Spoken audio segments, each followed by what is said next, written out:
Capítulo 8. Tengo. Encontrar um desconhecido num local desconhecido. Para a maioria das pessoas, a manhã de domingo simboliza um momento de descanso. Mas quando criança, Tengo nunca associou a manhã de um domingo com algo alegre. Muito pelo contrário, os domingos sempre o deixavam triste. Era só chegar o fim de semana para sentir o corpo pesado, dolorido e perder o apetite. Para Tengo, o domingo era como uma lua disforme que revela somente o seu lado escuro. Durante a infância, não foram poucas as vezes que pensou em como seria bom se não existissem os domingos. Como seria bom se as aulas fossem ininterruptas sem essa coisa de férias. Chegou até a rezar para que o domingo não chegasse nunca. Evidentemente, o pedido nunca foi atendido. De vez em quando, mesmo agora já adulto, em que o domingo deixou de ser uma ameaça real, acordava melancólico sem motivo algum. Às vezes sentia as articulações rangerem e não raro a reação vinha acompanhada de ânsias de vômito. Era um sintoma arraigado em sua mente com profundas raízes fincadas no âmago de seu subconsciente. Aos domingos, desde que Tengo era pequeno, seu pai, que era cobrador da NHK, o levava consigo nas visitas. Desde antes de Tengo entrar para o jardim de infância até a 5ª série do primário, exceto quando havia alguma atividade especial na escola. Ao acordar às 7 da manhã, seu pai mandava lavar o rosto com sabonete, depois verificava as orelhas e as unhas e, na medida do possível, vestia-o com roupas limpas, mas não chamativas, prometendo que depois ele o levaria para comer alguma coisa gostosa. Tengo não sabia se os outros cobradores da NHK também costumavam trabalhar no dia de folga, mas, até onde ele se lembrava, seu pai sempre trabalhou aos domingos. Aliás, trabalhava com muito mais afinco do que nos outros dias. Era preferencialmente aos domingos que seu pai conseguia encontrar as pessoas que durante a semana não ficavam em casa. Havia alguns motivos para o pai levar o pequeno Tengo em suas cobranças. Um deles era porque não podia deixar uma criança pequena sozinha em casa. Nos dias de semana e aos sábados ele podia deixar Tengo na creche, no jardim de infância ou na escola primária, mas no domingo não havia expediente. Um outro motivo era mostrar para o filho que tipo de trabalho o pai fazia para que este soubesse de onde provinha o sustento deles e desde pequeno ensinar-lhe o significado do trabalho. O pai dele, desde que se entendera como gente, sempre trabalhara na lavoura sem nunca tirar um único domingo de folga. E nos períodos em que o serviço apertava, era obrigado a faltar na escola. Era esse o tipo de vida que seu pai considerava normal. O terceiro e último motivo era estritamente interesseiro e, por isso, era o que mais machucava os sentimentos de Tengo. Seu pai sabia muito bem que, estando com uma criança, seria mais fácil fazer a cobrança. Afinal, era embaraçoso destratar um cobrador dizendo «não vou pagar, vá embora», vendo-o de mãos dadas com uma criança. Muitos acabavam pagando o que não tinham a intenção de pagar só de ver em silêncio os olhinhos da criança. Por isso, aos domingos, o pai de Tengo fazia questão de seguir um itinerário que incluía o maior número de casas que ofereciam resistência para pagar. Desde o começo, Tengo intuiu que seu pai depositava nele a expectativa de que cumprisse o seu papel, e Tengo detestava isso. Mas para deixar seu pai contente e ser bem tratado por ele, Tengo também tinha de usar a cabeça e, como um macaquinho de circo, atuar como ele queria. Seu único consolo era que a área de cobrança do pai era distante do bairro em que moravam. Tengo morava num bairro residencial no subúrbio da cidade de Ishikawa e a área da cobrança do pai era a do centro. O distrito escolar também era outro. Pelo menos isso evitou que aparecessem nas casas dos seus colegas do jardim da infância ou da escola primária. Mesmo assim, de vez em quando, ao andar pela zona comercial do centro, encontrava algum colega de sala. Quando isso acontecia, Tengo rapidamente se escondia atrás de seu pai para que o colega não o visse. A maioria dos pais de seus colegas trabalhava no centro de Tóquio como assalariados, e muitos achavam que a cidade de Ishikawa pertencia à capital, apesar de fazer parte da província de Chiba. Quando chegava a segunda de manhã, os colegas contavam animadamente onde haviam estado e o que fizeram no domingo. Eles iam ao parque de diversões, ao jardim zoológico e aos campos de beisebol. No verão, nadavam na praia de Minamiboso e no inverno iam esquiar. Passeavam de carro com os pais ou escalavam montanhas. Os colegas contavam essas experiências com entusiasmo e trocavam informações sobre vários lugares. Tengo não tinha nada do que falar. Ele nunca tinha visitado um lugar turístico e tampouco brincado num parque de diversões. Aos domingos, desde cedo até o anoitecer, ele estava com seu pai apertando as campainhas das casas de gente desconhecida. Abaixavam a cabeça para quem atendia a porta e recebiam o dinheiro. Se alguém se recusava a pagar, o pai usava da intimidação ou da persuasão. Se alguém reclamava, começavam a discutir. Às vezes eram enxotados feito vira-latas. Tengo não via o porquê de expor esse tipo de experiência aos colegas de classe. Na terceira série, a classe já sabia que o pai de Tengo era cobrador da NHK. Alguém o tinha visto com o pai fazendo cobranças. Não era para menos? Afinal, todos os domingos, da manhã à noite, ele seguia o pai por todos os cantos da cidade. Era natural que um dia alguém o visse, ainda mais porque Tengo já estava grande demais para se esconder atrás do pai. Mais estranho seria se ninguém nunca o tivesse visto, e desde então apelidaram-no de NHK. Era inevitável que num grupo de filhos de funcionários de classe média Tengo fosse considerado diferente. O que era normal para essas crianças, para Tengo não era. Tengo vivia num mundo distinto e seu tipo de vida também era bem diferente do de outras crianças. Na escola, as notas de Tengo eram excepcionalmente boas e ele se destacava nos esportes.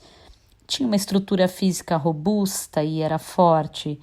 Os professores o tratavam com especial atenção. Por isso, mesmo sendo diferente, a classe nunca o excluiu do grupo. Muito pelo contrário, ele sempre era o centro das atenções. No entanto, quando algum amigo o convidava para sair no domingo ou o chamava para ir brincar em sua casa, ele nunca podia aceitar, pois sabia de antemão que no momento em que ele dissesse ao seu pai: "Nesse domingo vai ter uma festa na casa de um amigo, posso..."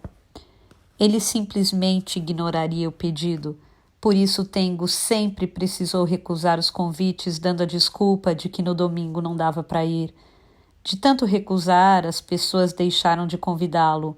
Quando se deu conta, descobriu que estava só, que não fazia parte de nenhum grupo. Houvesse o que houvesse, todos os domingos, de manhã até o entardecer, ele precisava acompanhar o pai no roteiro de cobranças. Era uma regra imutável, uma regra que não admitia exceção e que não tinha margem para nenhum tipo de mudança. Mesmo gripado e tossindo sem parar, mesmo com febre ou com dor de barriga, seu pai não o poupava. Quando estava nesse estado, caminhando com dificuldade atrás do pai, Tengo imaginava como seria bom desmaiar e morrer ali mesmo.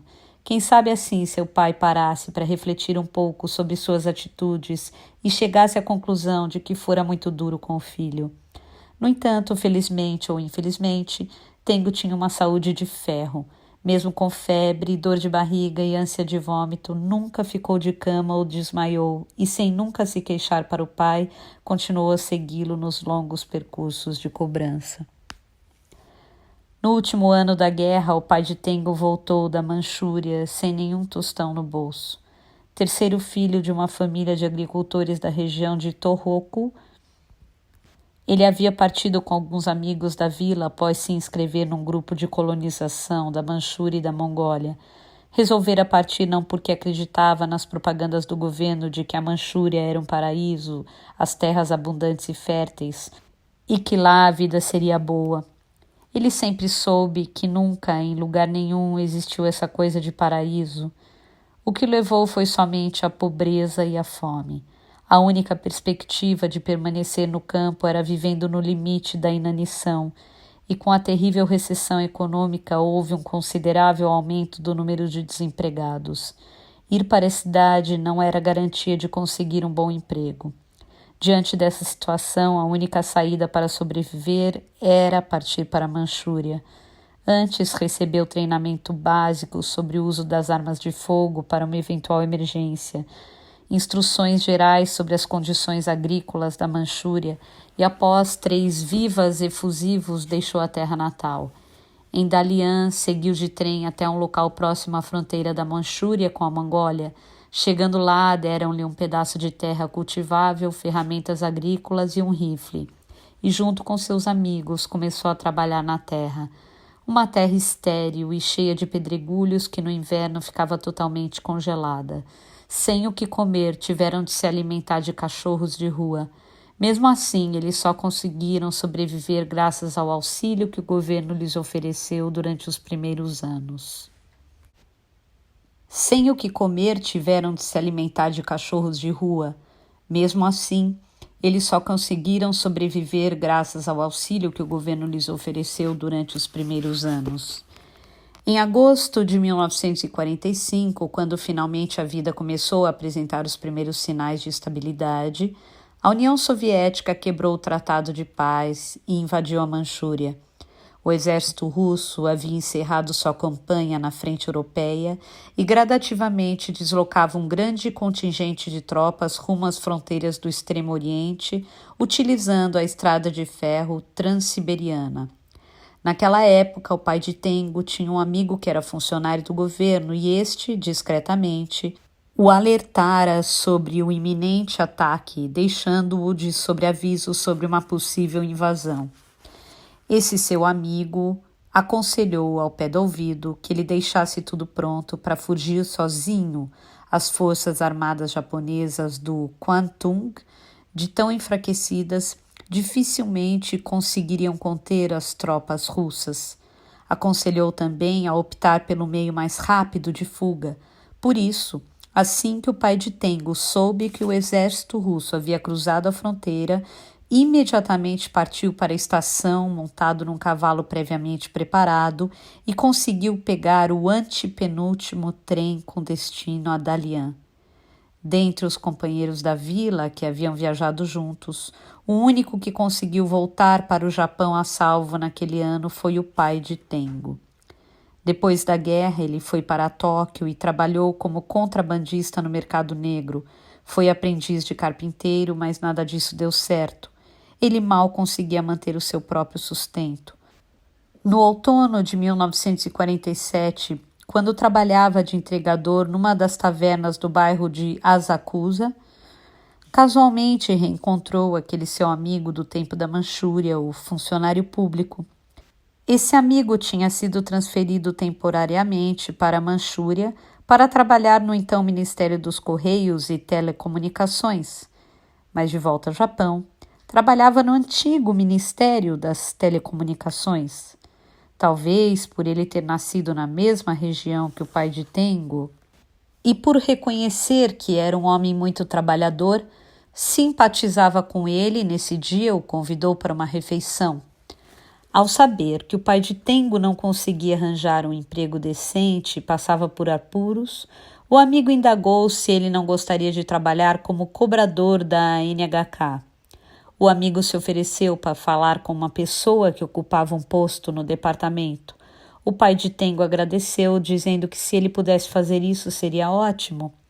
Não tinha ideia do que a NHK fazia, mas desde que ganhasse um salário fixo, qualquer coisa era bem-vinda.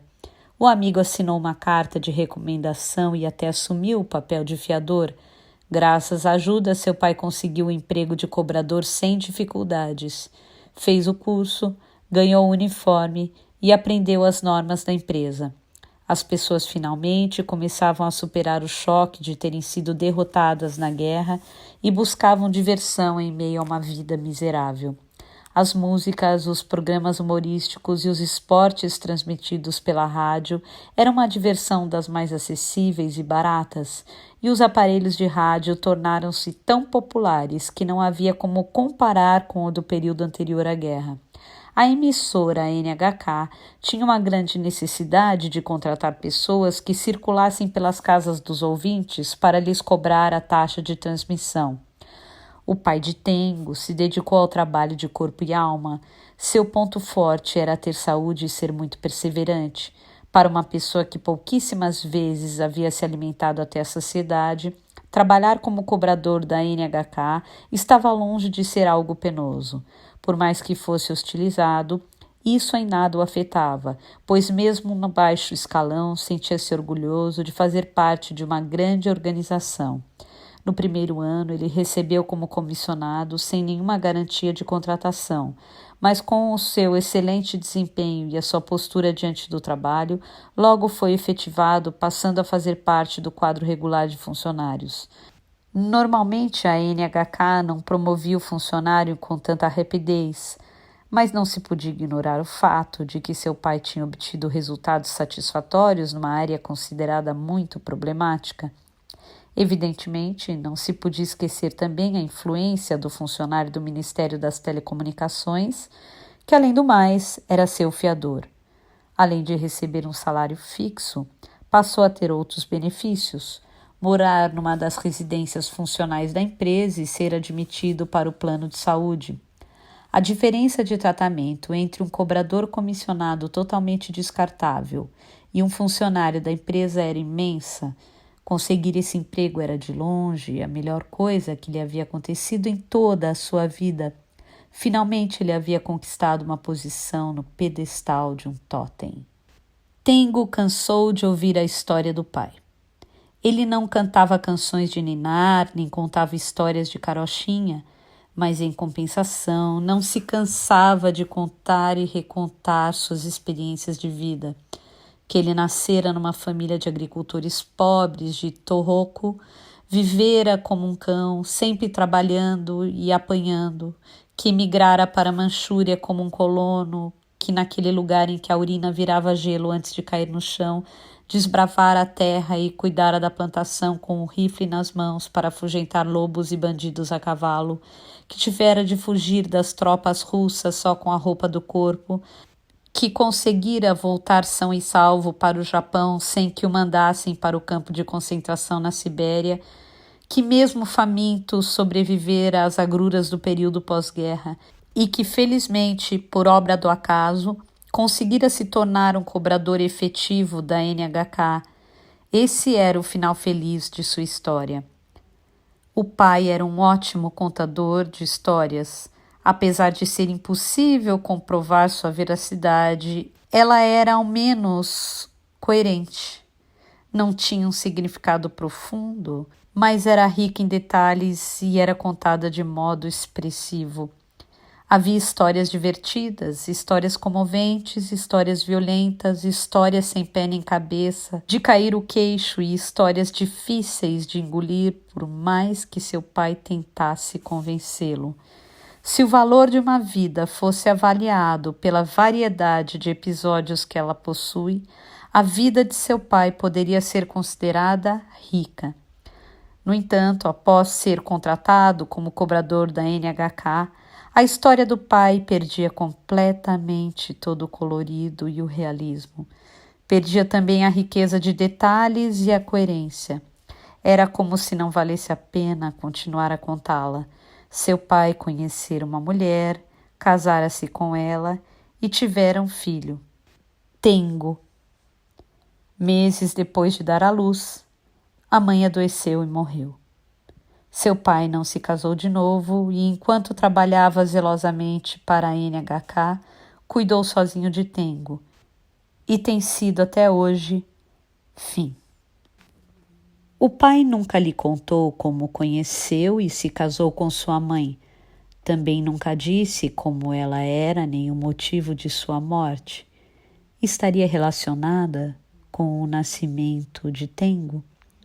Se foi uma morte tranquila ou sofrida, Sobre esse tipo de assunto, o pai de Tengo se calava. Se Tengo perguntasse, o pai se esquivava sem dar resposta. Na maioria das vezes, o pai ficava mal-humorado e se fechava. Não havia uma foto sequer de sua mãe, nem do casamento. A justificativa do pai era que na época não tinha condições de fazer uma festa e tampouco ter uma máquina fotográfica. No entanto, no fundo, Tengo não acreditava na conversa do pai. Sabia que ele havia inventado a história para ocultar a verdade. A mãe de Tengo não havia morrido meses depois de seu nascimento. Em sua memória, sua mãe estava viva até seu 1 ano e meio de idade. E ao lado de Tengo adormecido, ela abraçava intimamente outro homem que não era o seu pai. Sua mãe tirou a blusa, soltou a alça da camisola branca e um homem que não era seu pai chupava os bicos de seus seios. Tengo dormia ao lado com um leve ressonar. Ao mesmo tempo, ele não dormia. Ele olhava para a mãe. Essa era a fotografia que Tengo tinha como lembrança da mãe. Uma cena de 10 segundos nitidamente gravada na tela de sua consciência. A cena era a única informação concreta que ele tinha dela. A consciência de Tengo usava a imagem para ligá-lo, ainda que sutilmente, à figura da mãe. Um hipotético cordão umbilical. Sua consciência estava mergulhada no líquido amniótico da lembrança, fazendo-o escutar os ecos do passado. No entanto, seu pai não sabia que Tengo tinha essa imagem nitidamente gravada em sua mente e que constantemente, como um boi no pasto, ruminava a cena tentando tirar daí algum nutriente importante. Pai e filho carregavam em suas recônditas escuridões os seus respectivos segredos. Pai e filho carregavam em suas recônditas escuridões os seus respectivos segredos. Era uma manhã de domingo agradavelmente ensolarada, mas as frias rajadas de vento insinuavam que, mesmo em meados de abril, a estação podia simplesmente retroceder.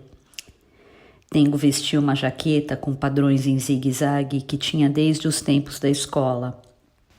Um suéter preto de malha fina e gola redonda, calça bege e sapatos Hush Puppies marrons. Sapatos que, por sinal, eram relativamente novos. E esse era o seu jeito mais caprichado de se vestir. Quando Tengo chegou numa das extremidades da plataforma da linha Chuo da estação Shinjuku, sentido Tachikawa, Fukaeri já o aguardava. Ela estava sentada em um banco sozinha, totalmente imóvel, com os olhos semicerrados, olhando o vazio. O vestido de algodão estampado que ela usava era típico de verão e por cima vestia um casaco de inverno verde escuro e calçava um tênis cinza desbotado sem meias. Era uma combinação no mínimo inusitada para a estação em que estavam.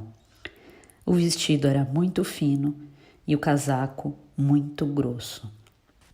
No entanto, esse seu jeito de vestir não causava estranhamento. Não combinar as peças talvez fosse seu jeito de expressar uma visão particular do mundo. Mas o mais provável era que tivesse escolhido aleatoriamente as roupas sem pensar em nada. Ela não estava lendo jornal, livro ou ouvindo música no Walkman. Estava apenas sentada, quietinha, com seus olhos grandes e negros voltados para a frente. Parecia tanto estar vendo algo, como também parecia não estar vendo nada.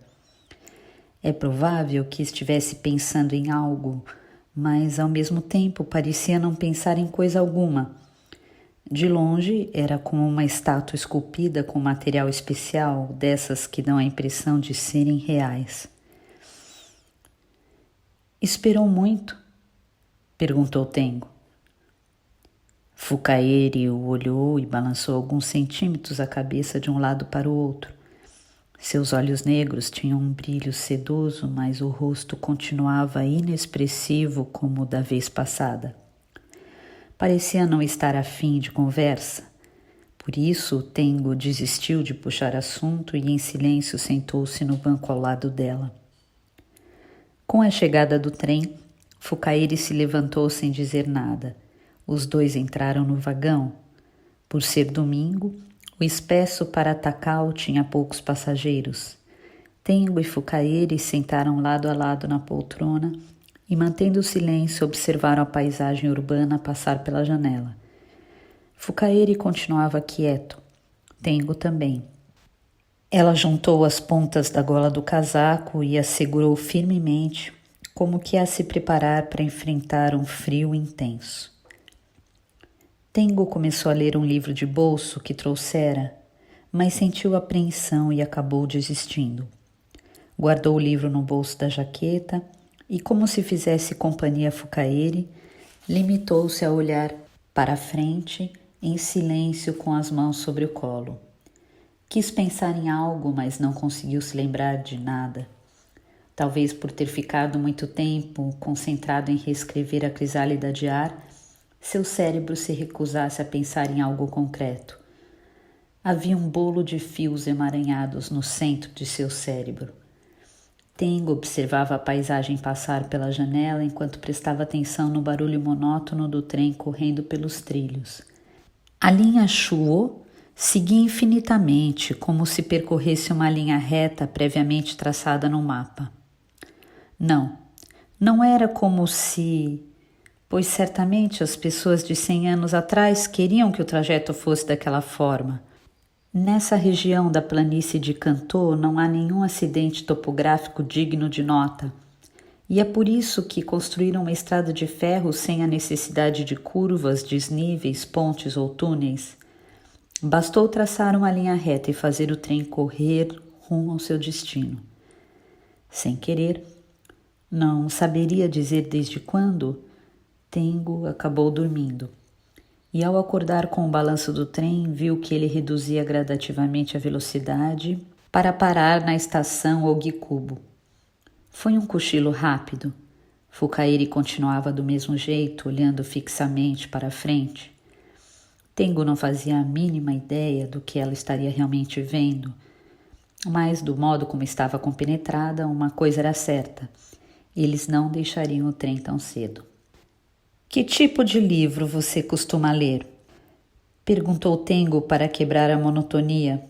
O trem atravessava a região de Mitaka.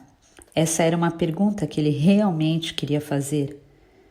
Fukairi o fitou de relance e voltou a olhar para a frente. Não leio livros, ela respondeu sucintamente. Nunca? Fukairi balançou rapidamente a cabeça em negativa. Você não gosta de ler livros? Perguntou Tengo.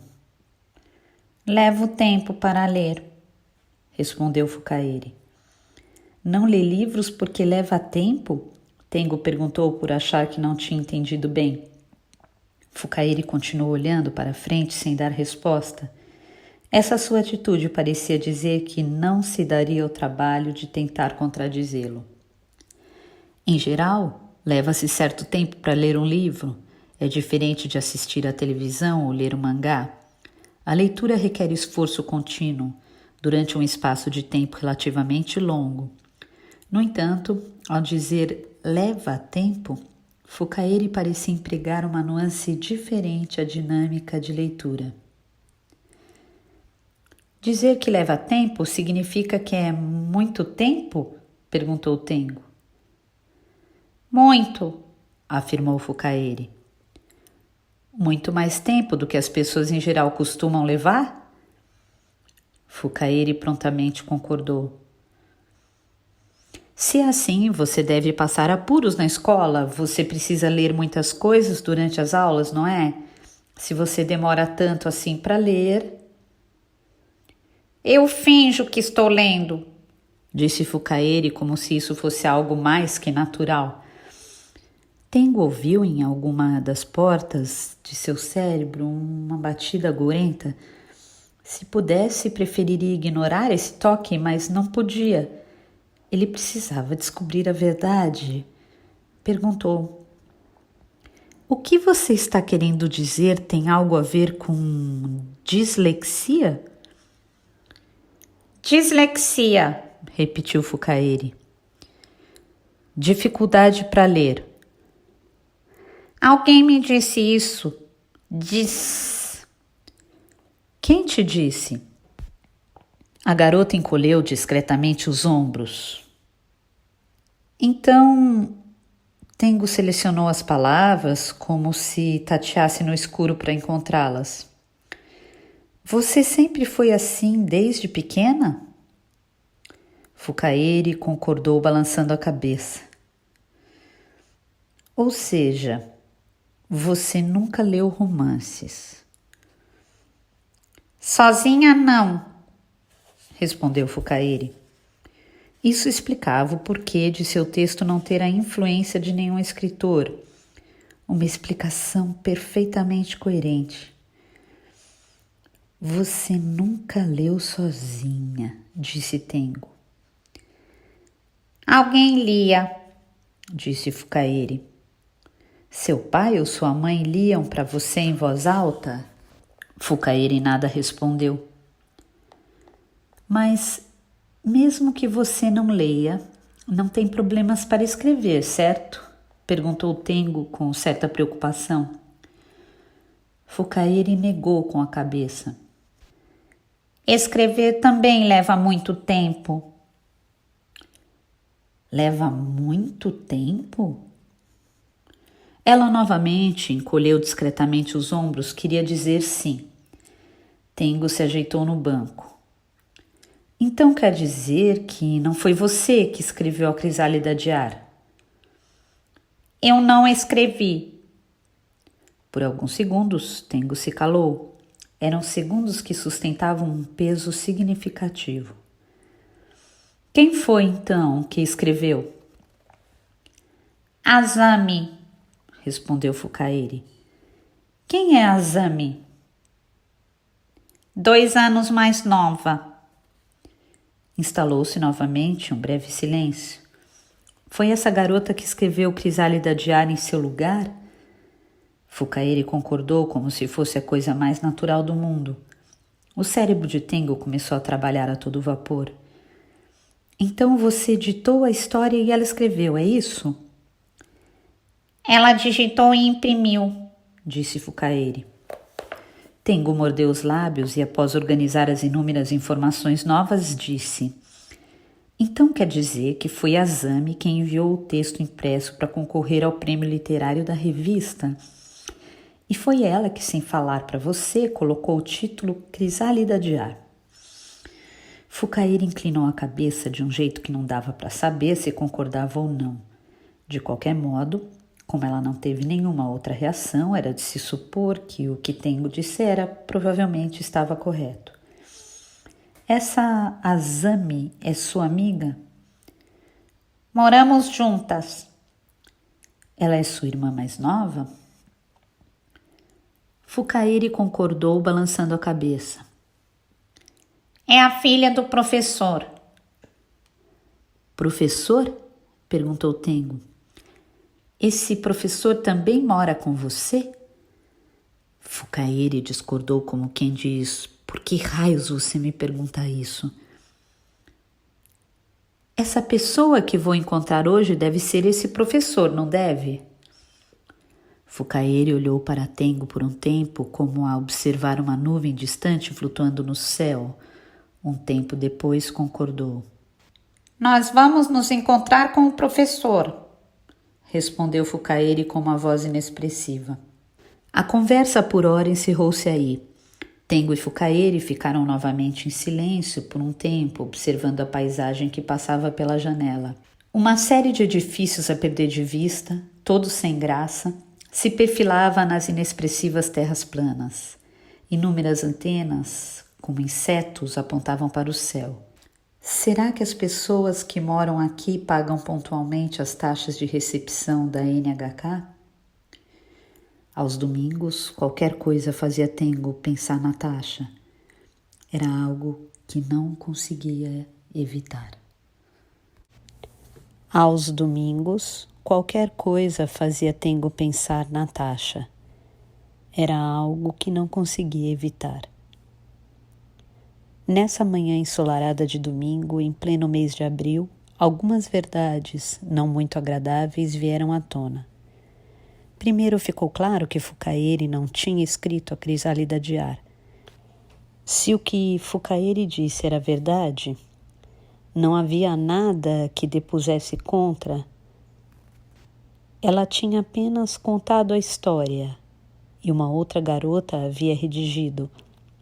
O processo era o mesmo que o utilizado na transcrição das narrativas orais observadas em obra como Kojiki, Relatos de Fatos Antigos, ou o Reiki Monogatari, as narrativas de Reiki. Essa constatação, por um lado, amenizou seu sentimento de culpa em ter de mexer no texto, mas, por outro, tornou a situação ainda mais complexa. Tengo se sentiu, dito de modo claro, num beco sem saída. Além disso, ela tinha um problema de atenção e era incapaz de ler corretamente um livro. Tengo tentou se lembrar do que sabia sobre dislexia. No curso de licenciatura da faculdade, ele chegara a assistir a uma palestra sobre a doença. Teoricamente, quem tem dislexia consegue ler e escrever, e a pessoa não possui problemas quanto à capacidade intelectual. No entanto, leva muito tempo para ler, não encontra dificuldades em ler frases curtas, mas se as frases forem compostas e extensas, não tem capacidade de processar as informações de modo a assimilá-las. Não consegue associar mentalmente o signo a seu significado. Esse seria o quadro geral da dislexia. As causas ainda não foram totalmente esclarecidas, mas mesmo que uma classe tenha uma ou duas crianças disléxicas, não há motivo para preocupação. Einstein também tinha dislexia, assim como Thomas Edison e Charles Mingus. Tengo não sabia se uma pessoa com dificuldade para ler também tinha dificuldade para escrever. A contar pelo caso de Fukaeri, parecia que sim. Para ela era difícil tanto ler quanto escrever. O que será que Komatsu vai dizer quando souber disso? Tengo suspirou involuntariamente. Essa garota de 17 anos nasceu com problemas de atenção e não consegue ler nem escrever frases longas. Numa conversa, claro, se ela não estiver blefando, ela só consegue falar uma frase de cada vez. Fazê-la se passar por uma escritora profissional, mesmo que seja apenas de fachada, é algo completamente inviável. Mesmo que Tengo consiga reescrever satisfatoriamente a Crisálida de Ar, mesmo que a obra seja premiada e se torne um sucesso após a publicação, eles não conseguiriam enganar a sociedade por muito tempo. No começo até que poderiam se sair bem, mas com o tempo, certamente, as pessoas começariam a achar que algo está estranho. Se nessa hora descobrissem a verdade, todos os envolvidos seriam decapitados. A carreira de Tengo como romancista, antes mesmo de começar, estaria arruinada. Um plano assim cheio de falhas não tinha como dar certo. Desde o começo, Tengo sempre se sentira como se pisasse numa fina placa de gelo, mas agora a expressão parecia tênue demais. Antes mesmo de caminhar pelo gelo, dava para ouvir a placa trincando. A única coisa plausível a fazer era, assim que chegasse em casa, telefonar para Komatsu e dizer: "Sinto muito, Komatsu, não vou mais fazer parte deste plano, é arriscado demais." É o que faria uma pessoa com a cabeça no lugar. Entretanto, quando pensava em Crisálida de Ar, Tengo se sentia confuso e dividido. Por mais que o plano de Komatsu fosse arriscado àquela altura do campeonato, Tengo não queria parar de reescrevê-la. Se não tivesse começado, aí sim conseguiria desistir. Mas agora era impossível. Ele estava enterrado até o pescoço naquela obra. Já estava respirando o ar e gravitando na órbita daquele mundo. A essência do enredo havia se impregnado em suas vísceras. A história requeria que Tengo a melhorasse e ele sentia isso na própria pele. Era algo que apenas Tengo podia fazer e que não só valia a pena fazer, como também era preciso fazer. Tengo fechou os olhos e tentou imaginar o que deveria fazer para enfrentar e solucionar a situação. No entanto, não encontrou uma saída. Era impossível que uma pessoa confusa e dividida encontrasse uma solução coerente. A Azami escreve exatamente do jeito que você fala? Perguntou Tengo. Do jeito que eu falo, respondeu Fukaeri. Você fala e ela escreve o que você falou, perguntou Tengo. Mas tenho de falar bem baixinho. Por que você tem de falar tão baixinho? Fukaeri deu uma rápida olhada ao redor. Dentro do vagão havia poucos passageiros. Uma mãe e 2 crianças pequenas estavam sentadas em um banco à frente, porém pouco afastadas de onde Tengo e Fukaeri estavam. Mãe e filhos pareciam estar a caminho de algum passeio divertido. No mundo também existem pessoas felizes. Para que eles não possam ouvir, disse Fukaeri num sussurro. Eles? Perguntou Tengo. Como seus olhos não focavam em nenhum lugar específico, era evidente que ela não se referia à mãe e a seus filhos. Referia-se a algumas pessoas concretas que ela conhecia muito bem e que Tengo não conhecia, que não estavam ali. Quem são eles? Perguntou Tengo também com a voz ligeiramente baixa. Fukaeri nada disse, apenas cerrou os lábios e uma pequena ruga se formou entre as sobrancelhas. São o povo pequenino? A pergunta continuou sem resposta. Será que eles ficarão bravos quando a história sair impressa, for divulgada e se tornar assunto de conversa? Fukaeri também não respondeu a essa pergunta. Seus olhos continuavam a não se fixar em nada. Após aguardar um tempo e verificar a sua falta de resposta, Tengo mudou de assunto. Será que você não poderia me falar algo sobre essa pessoa que você chama de professor? Como ele é? Fukaeri olhou para Tengo e, antes de responder, ela observou como se indagasse. O que você quer dizer? Vamos encontrar o professor. Realmente, disse Tengo. Realmente, você tem razão, vou me encontrar com ele, não vou? E sendo assim, eu mesmo posso ver como ele é, assim que o encontrar. Na estação Kokubunji surgiu um grupo de idosos com trajes de alpinismo. Eram 10 no total, 5 homens e 5 mulheres com idade entre 60 e 75 anos. Todos carregavam mochilas, usavam boné e pareciam contentes e bem dispostos, como se fossem alunos do primário num dia de excursão. Alguns carregavam o cantil na cintura, outros no bolso da mochila. Será que quando eu envelhecer também vou estar tão contente quanto eles? Pensou Tengo. E depois de balançar discretamente a cabeça, concluiu: não, acho difícil. Começou a imaginar a cena de satisfação desses idosos bebendo água no cantil no topo de uma montanha. Apesar de terem um corpo diminuto, o povo pequenino tomava muita água, e a água que eles mais apreciavam não era a encanada, mas a água das chuvas e a que corria num pequeno rio das redondezas. Por isso, durante o dia, a garota ia até o rio encher o balde de água para dar de beber ao povo pequenino. Quando chovia, colocava o balde embaixo da calha para colher água. Os seres pequeninos preferiam a água da chuva à do riacho, a despeito de ambas serem naturais.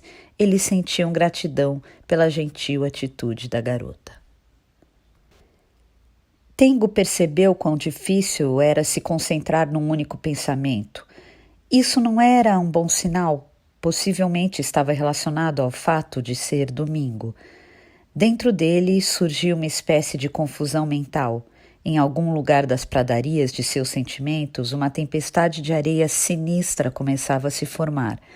Aos domingos, vez por outra, isso costumava acontecer. Aconteceu algo? Perguntou Fukaeri sem o tom de interrogação.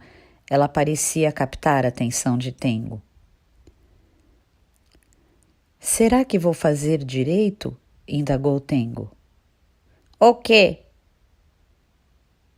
Será que vou conseguir conversar direito? Você vai conseguir conversar direito? Perguntou Fukaeri. Ela parecia não ter entendido o que ele estava querendo dizer. Com o professor, disse Tengo. Se você vai conversar direito com o professor? Fukaeri refez a pergunta. Tengo hesitou um pouco antes de expor o que sentia. No final das contas, sinto que muitas coisas não se encaixam e isso me dá a sensação de que vai dar tudo errado. Fukaeri mudou de posição para olhar Tengo de frente. Do que tem medo? Perguntou Fukaeri. Do que tenho medo? Tengo refez a pergunta. Ela assentiu apenas balançando a cabeça. Acho que tenho medo de me encontrar com pessoas que não conheço, especialmente numa manhã de domingo, disse Tengo. Por que domingo? Perguntou Fukaeri. Tengo sentiu o suor brotar em suas axilas e uma forte sensação de aperto no coração. Conhecer uma pessoa nova e o que de novo ela traz era uma ameaça para sua existência. Por que domingo? Fukaeri perguntou de novo. Tengo se lembrou dos domingos de sua infância. Quando terminavam a rota prevista de cobrança, seu pai o levava para o restaurante em frente à estação e deixava que ele pedisse qualquer coisa que gostasse de comer. Era como uma recompensa. Para eles, que tinham uma vida modesta, essa era a única ocasião em que os dois podiam comer fora. No restaurante, seu pai excepcionalmente pedia uma cerveja. Ele raramente tomava bebidas alcoólicas. No entanto, mesmo o pai oferecendo a refeição, Tengo não tinha apetite. Ele costumava ter fome o tempo inteiro, mas não sentia nenhum prazer com a comida aos domingos. Para ele, era penoso ter de comer tudo, pois era imperdoável deixar a comida no prato. De vez em quando, ele tinha até vontade de vomitar. Esse era o domingo de Tengo quando criança. Fukaeri fitou seu rosto. Ela pareceu descobrir algo em seus olhos. Estendeu o braço e segurou sua mão. De início, Tengo se surpreendeu com esse gesto, mas tentou disfarçar para que seu rosto não o denunciasse. Fukaeri segurou delicadamente a mão de Tengo até o trem parar na estação Kokuritsu. Sua mão macia era muito mais firme do que imaginava. Não era quente nem fria e tinha metade do tamanho da mão de Tengo. Não tenha medo. Não é o domingo de sempre, disse ela como se anunciasse um fato conhecido por todos. Tengo pensou. Era a primeira vez que Fukaeri formava uma frase com 2 sentenças.